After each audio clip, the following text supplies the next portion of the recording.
नमस्कार, capital TV का खास शो महाराष्ट्र फाइल्स देख रहे हैं आप। मैं हूं आपके साथ पूजा। पूरे देश भर में स्वतंत्रता दिवस बड़ी ही धूमधाम के साथ मनाया गया। महाराष्ट्र में भी स्वतंत्रता दिवस के अमृत महोत्सव पर हर घर तिरंगा अभियान की रौनक नजर आई, पर उद्धव ठाकरे ने इस अभियान से दूरी बना लिया। यहाँ तक कि इस अभियान से दूरी तो बनाया ही, साथ ही साथ एक बड़ा बयान दे दिया। और बड़ा बयान देते हुए उद्धव ठाकरे ने ये कहा कि सिर्फ तिरंगा लहराना देशभक्त नहीं होता। तो एक तरफ पूरे देश भर में तिरंगा अभियान के जरिए हर उम्र के लोग जुड़े, पर उद्धव ठाकरे ने दूरी बना ली। साथ ही बीजेपी की सरकार पर जमकर निशाना साधा। आज इसी पर चर्चा करेंगे कि देशभक्ति की जब बात होती है तो तिरंगा से लोग दूरी क्यों बना लेते हैं विपक्षी पार्टियां। चर्चा के लिए मेरे साथ मौजूद है कैपिटल टीवी के सीनियर एडिटर राजीव जी। राजीव जी, बहुत बहुत स्वागत है आपका। धन्यवाद। हमने देखा कि किस तरह से पूरे देश भर में स्वतंत्रता दिवस की धूम नजर आई। हर घर तिरंगा अभियान को लोगों ने काफी पसंद किया, पर उद्धव ठाकरे का ये कैसा बयान? देखिए, उद्धव ठाकरे का चाल चरित्र और चेहरा तीनों ही बदल गया है। कांग्रेस और शरद पवार की संगति में आकर उनका पूरा एजेंडा अलग तरीके अलग दिशा में चल रही है। राष्ट्रभक्ति की जहां बात है तो अगर उद्धव ठाकरे के इस बयान को देखें तो ये एक तरीके से वामपंथी राष्ट्रभक्ति का चरित्र जो होता है उसी दिशा में चले जा रहे हैं। किस तरीके से कांग्रेस ने इस पूरे तिरंगा यात्रा आज़ादी के अमृत महोत्सव का बहिष्कार किया। एक तरीके से इसको बहिष्कार ही कहेंगे, क्योंकि अगर राजनीति के दूसरे पक्ष को देखिए कि जो कई विपक्षी पार्टियां भी हैं जिनको दिक्कतें भी हो रही है, भारतीय जनता पार्टी पे हमला भी कर रहे हैं, लेकिन वो अपनी राजनीति चमकाने के लिए इस तिरंगा यात्रा में भी शामिल हो रहे हैं। पूरे अभियान के साथ साथ अपने कार्यकर्ताओं के साथ इसमें जोश खरोश के साथ आगे बढ़ रहे हैं। जैसे समाजवादी पार्टी अखिलेश यादव भी उत्तर प्रदेश में ऐसा ही किया, दिल्ली में अरविंद केजरीवाल ने किया। लेकिन दूसरी तरफ कांग्रेस को देखिए, कांग्रेस पूरी तरह से इससे अलग थलग दिखाई पड़ रही थी। और उसी तरीके से उद्धव ठाकरे ने कहा है कि तिरंगा फहराने से केवल राष्ट्रभक्त नहीं हो जाते।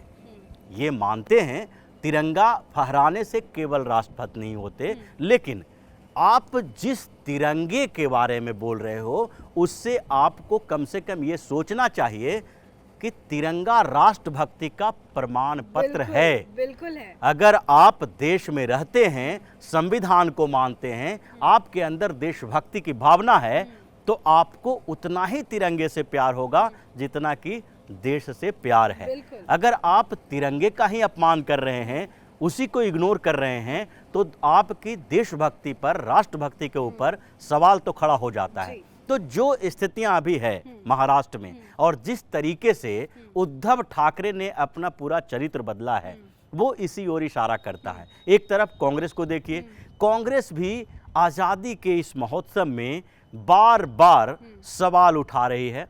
कांग्रेस के ऊपर बार बार इस बात के लिए भी सवाल उठ रहा है कि ऐसे समय में आपको लोकतंत्र याद आ रहा है, ऐसे समय में आप सवाल कर रहे हैं कि लोकतंत्र कितना जीवित है यहाँ पर, जबकि सबसे ज़्यादा समय तक आपकी सरकार रही है। और उसी तरीके से उद्धव ठाकरे हैं। उद्धव ठाकरे भी क्या बोल रहे हैं कि तिरंगा फहराना केवल राष्ट्रभक्ति का प्रमाण नहीं है। इसके साथ साथ उन्होंने बोला कि जिस तरीके से यहाँ व्यवस्था चल रही है, लोकतंत्र है, उसमें आप कैसे कह सकते हैं कि ये लोकतंत्र सबके लिए है, ये तानाशाही सरकार है। वो उनको 2 साल पहले याद नहीं आती थी। 2019 में उन्होंने भारतीय जनता पार्टी के साथ चुनाव लड़ा। चुनाव लड़ने के समय उन्हें प्रधानमंत्री नरेंद्र मोदी की तानाशाही नहीं दिखाई पड़ रही थी, क्योंकि चुनावी मैदान में मोदी की जरूरत थी। लेकिन जैसे ही वो कांग्रेस और शरद पवार के साथ गए, उनको पूरे देश में तानाशाही दिखने लगी। जो तानाशाही इन लोगों की है। अगर इंटरनल डेमोक्रेसी की बात करें हिंदुस्तान में, डेमोक्रेसी एक तरीके से है जो देश में, वो है वोटिंग राइट सबके पास है। लेकिन दूसरे स्तर पर हम पार्टी के अंदर की डेमोक्रेसी की बात करें तो जितनी भी क्षेत्रीय पार्टियां हैं और उसके साथ साथ कांग्रेस है, उसके अंदर पूरी तरह से इंटरनल डेमोक्रेसी साफ हो गया है, खत्म हो चुका है। अगर कांग्रेस को देखें तो कांग्रेस में पता है कि गांधी परिवार के अलावा किसी की नहीं सुनी जाएगी। जो गांधी परिवार ने कह दिया, सोनिया गांधी ने कह दिया, राहुल गांधी ने कह दिया, यहाँ तक कि प्रियंका गांधी ने कह दिया, जो अभी अभी कुछ समय पहले कांग्रेस की एक्टिव पॉलिटिक्स में आई हैं, उनकी भी बात को कोई अनसुना नहीं कर सकता है। अध्यक्ष उन्हीं के पास रहेगा, जो भी डिसीजन लेने हैं वही 3 लोग मिलकर लेंगे।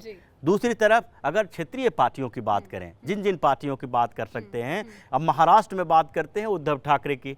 शिवसेना के अंदर उद्धव ठाकरे की दादागिरी, उसी दादागिरी का परिणाम हुआ कि एकनाथ शिंदे जैसे नेता और उनके साथ 40-40 विधायक इनकी पार्टी छोड़ गए, क्योंकि ये लोग बार बार कह रहे थे कि भाई आप अपनी विचारधारा से तो समझौता ना करो, लेकिन फिर भी उद्धव ठाकरे के मन में जो आएगा वही करेंगे, वो पार्टी के हित में हो या पार्टी के विरोध में हो। इससे ज़्यादा डेमोक्रेसी की हत्या और क्या हो सकती है। दूसरी तरफ शरद पवार को देखिए, 3-3 पुश्त से अभी राजनीति ही कर रहे हैं, वो भी अपने राजनीति में हैं, बेटी राजनीति में है, भतीजा है जो राजनीति में है, पोता भी रोहित पवार भी है जो राजनीति में आ गया है। मतलब पीढ़ी दर पीढ़ी वो एनसीपी पर कब्जा करके बैठे रहेंगे और किसी दूसरे के औकात इतनी है कि उनके कुर्सी के सामने बैठकर पूजा अर्चना करें।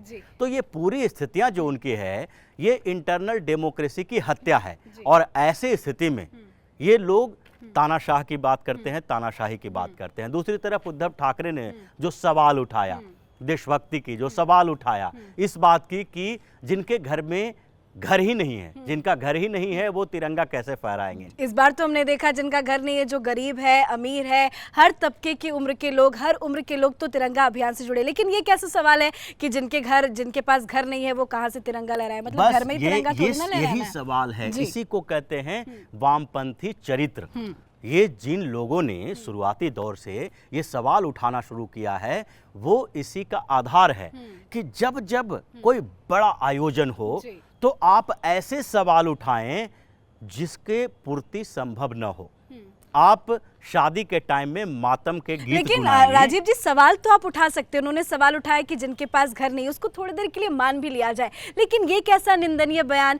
आप तो भारत की कहीं ना कहीं इस तरह के बयान देके आप निंदा के पहचान बन रहे हैं, क्योंकि उन्होंने कह दिया कि राष्ट्र ध्वज ही फहराना एक भारतीय या राष्ट्र के प्रतीक नहीं। ये कैसा बयान दे रहे हैं? तो यही बयान की बात कर रहे हैं कि जो ये पूरी मानसिकता है, वो कैसी मानसिकता है, किसकी रही है। ये शुरुआती दौर से हमेशा से देखा जाएगा कि जब भी राष्ट्रीयता की बात आएगी, जब भी देशभक्ति की बात आएगी, तो कुछ वर्ग जो है यहाँ तथाकथित सो कॉल्ड जो लिबरल, सो कॉल्ड सेकुलर जो क्लास है, वो हमेशा उठाएंगे बात गरीबों की, गरीबी की, हमेशा उठाएंगे एट्रोसिटी की। शोषण हो रहा है, किसी सबको अधिकार नहीं मिला हुआ है, कुछ लोगों के सामने ही, कुछ लोगों के हाथ में ही सत्ता के कमान है। तो ये सवाल उठा के वो पूरे जो भावना है ना, उसको कमजोर करने की कोशिश करते हैं, और यही करते रहे हैं ये लोग। लेकिन बौखलाहट किस बात की है? मोदी सरकार का ये अभियान लोगों को इतना पसंद आया, लोगों ने बढ़ चढ़ के हिस्सा लिया, इस बात का चिढ़ है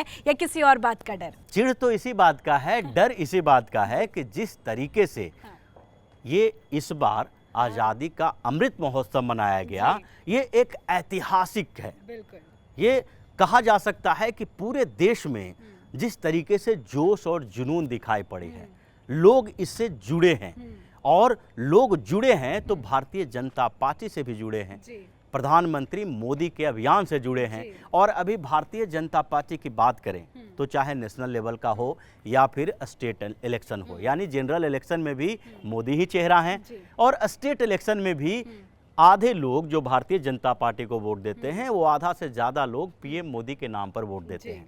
चाहे कोalition गवर्नमेंट ही हो या फिर गठबंधन में जो चुनाव लड़ रहे हैं उसी की बात करें, अगर उद्धव ठाकरे ये बता दें कि वहाँ पर जो 2019 में विधानसभा का चुनाव हुआ था, तो उद्धव ठाकरे को सीटें मिली थी या फिर प्रधानमंत्री नरेंद्र मोदी के नाम पर शिवसेना को सीटें मिली थी, अगर ये पूरे सर्वे हो जाए तो पता चल जाएगा कि आखिर अगर शिवसेना को अपने दम पर ही सीटें लानी थी, तो फिर भारतीय जनता पार्टी और शिवसेना के बीच का अंतर आधा से ज़्यादा कैसे हो गया? जी बिल्कुल। यहाँ 105 सीट और कहाँ 54-55 सीट, ये इतना बड़ा डिफरेंसेस कैसे आ गए? वो भी जो सीटें मिली है उसमें भी भारतीय जनता पार्टी की भूमिका बड़ी है शिवसेना की अपेक्षा, क्योंकि शिवसेना में जिस तरीके से उद्धव ठाकरे ने पूरे जोश को खत्म कर दिया था, उससे पहले ही लग रहा था कि शिवसेना की स्थिति कमजोर होने वाली है, लेकिन भारतीय जनता पार्टी के साथ आने के कारण उन्हें सपोर्ट मिला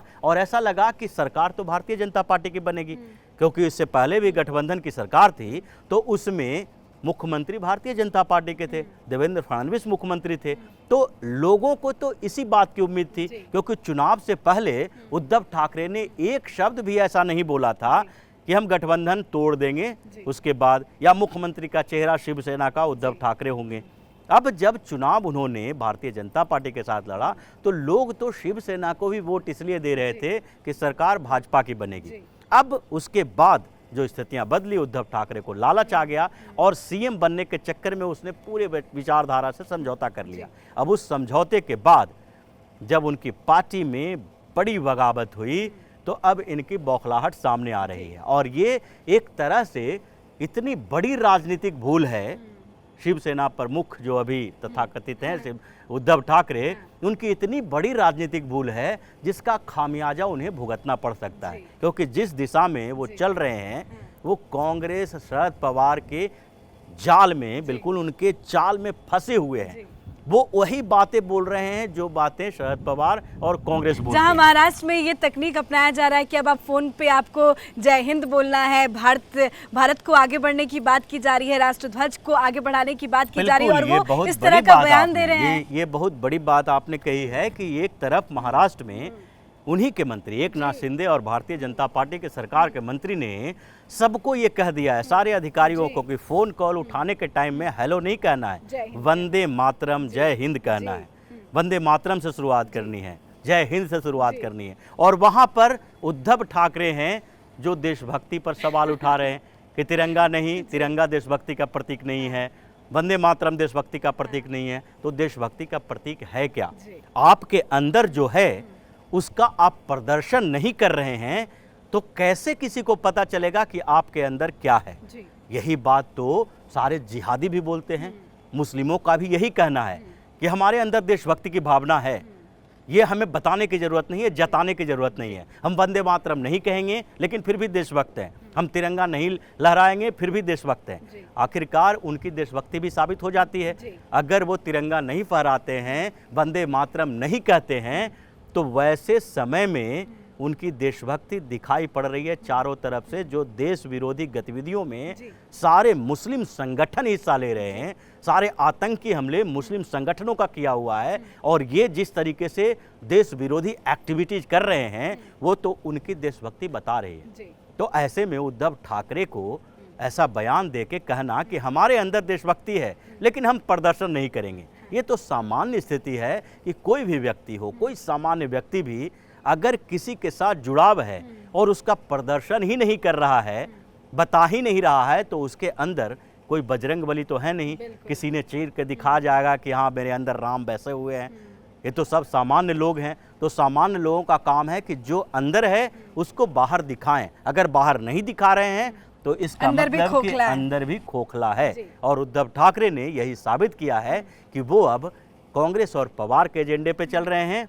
अब उनकी देशभक्ति की परिभाषा बदल गई है। अब वो देशभक्ति का मतलब वही मुस्लिम देशभक्ति समझते हैं कि हम नहीं दिखाएंगे, हम नहीं बताएंगे। यानी भाजपा और मोदी विरोध के नाम पर ये भी देश विरोधी होते जा रहे हैं, कांग्रेस और पवार की तरह। महाराष्ट्र की राजनीति बदल गई है और ये तो तय है कि जो उद्धव ठाकरे ने बोला है और जिस तरीके की बात कही है, उनका खामियाजा उनका खामियाजा पूरी तरह से भुगतना पड़ेगा। उनका राजनीतिक कैरियर पर एक तरह से सवालिया निशान खड़ा हो गया है। पहले ही शिवसेना टूटी हुई है और नए तरीके से ये खड़ा भी करना चाहेंगे तो वो संभव नहीं हो सकता। बहुत बहुत शुक्रिया राजीव जी, आपको भी आजादी के अमृत महोत्सव की ढेरों बधाइयां। आपको भी ढेरों बधाइयां और पूरे देशवासियों को ढेरों बधाई जी, बहुत बहुत शुक्रिया।